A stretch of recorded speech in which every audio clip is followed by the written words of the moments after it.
पिछले 24 घंटे में उड़ीसा के ऊपर ज्यादातर स्थानों में हल्की से मध्यम वर्षा दर्ज हुई है। 3 जगहों पर वेरी हैवी रेनफॉल और 14 स्टेशन पे हैवी रेनफॉल भी दर्ज हुई है। सबसे अधिक वर्षा मयूरभंज के श्यामागुंटा में 170 मिलीमीटर दर्ज की गई है।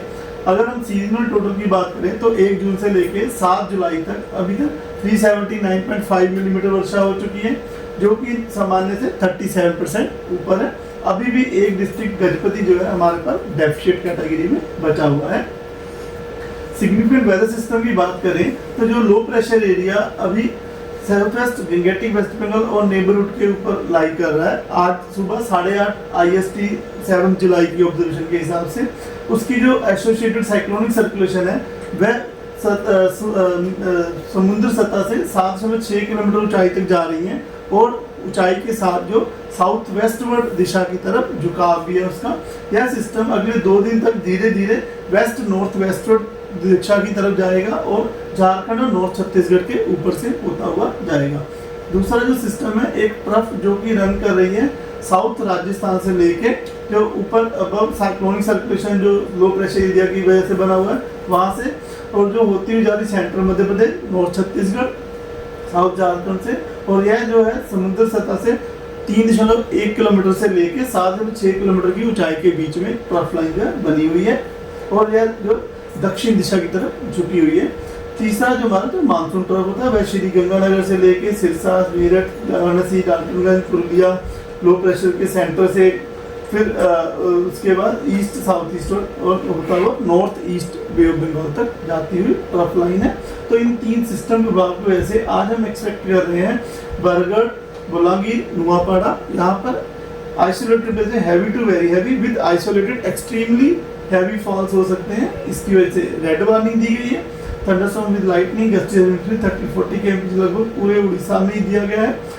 और ऑरेंज कलर वार्निंग में जहां आइसोलेटेड से हम लोग एक्सपेक्ट कर रहे हैं कि 1-2 स्थानों पे हैवी से वेरी हैवी रेनफॉल हो सकती है, जिसमें 12 सेंटीमीटर से 20 सेंटीमीटर, एक्सट्रीमली सेंटीमीटर 20 सेंटीमीटर से ऊपर की बारिश और हैवी रेनफॉल में 7 सेंटीमीटर से 11 सेंटीमीटर की जो रेनफॉल हो सकती है। तो ऑरेंज कैटेगरी में वेरी हैवी में मयूरभंज, केओंझर, सुंदरगढ़, झारसुगुड़ा, संबलपुर, सोनपुर, बोध, कंधमाल, कालाहांडी, नवरंगपुर डिस्ट्रिक्ट शामिल है।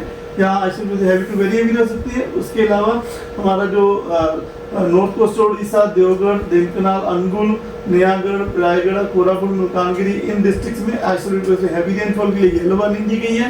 बाकी खुर्दा, पुरी, गंजम, गजपति में थंडरस्टॉर्म लाइटनिंग गस्टेज 30-40 km जा सकती है। इसकी वजह से येलो वार्निंग दी गई है। लाइट टू मॉडरेट रेनफॉल होने की संभावना है।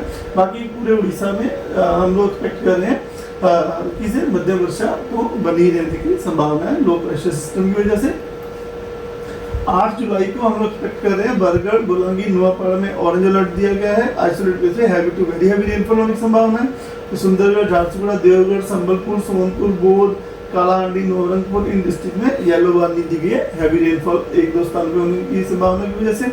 और जो कोस्टल उड़ीसा है वहाँ थंडरस्टॉर्म विद लाइटनिंग गस्टेज 30-40 km जा सकती है और बाकी जो है डिस्ट्रीब्यूशन वाइड स्प्रेड रह सकता है। 9 जुलाई को नुआपाड़ा, बोलांगीर, कालाहांडी, नवरंगपुर, कोरापुट, मलकानगिरी इन डिस्ट्रिक्ट में 7 सेंटीमीटर 11 सेंटीमीटर के बीच में हैवी रेनफॉल हो सकती है 1-2 स्थानों पे। इसकी वजह से येलो वार्निंग दी गई है। 10 तारीख को कोई वार्निंग नहीं है, 11 तारीख को भी कोई वार्निंग नहीं है, लेकिन डिस्ट्रीब्यूशन एक्सपेक्ट करें स्कैटर्ड रेनफॉल का डिस्ट्रीब्यूशन देगा, थोड़ी बारिश की जो मात्रा में कमी होगी। फिशरमैन जो है हमारे उनको एडवाइस दी जाती है कि 7 और 8 जुलाई को मछलियां पकड़ने ना जाएं, क्योंकि समुद्र की सतह जो है रफ टू वेरी रफ बनी रहने की संभावना है।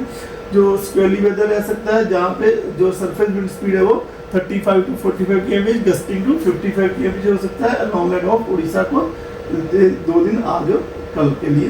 धन्यवाद।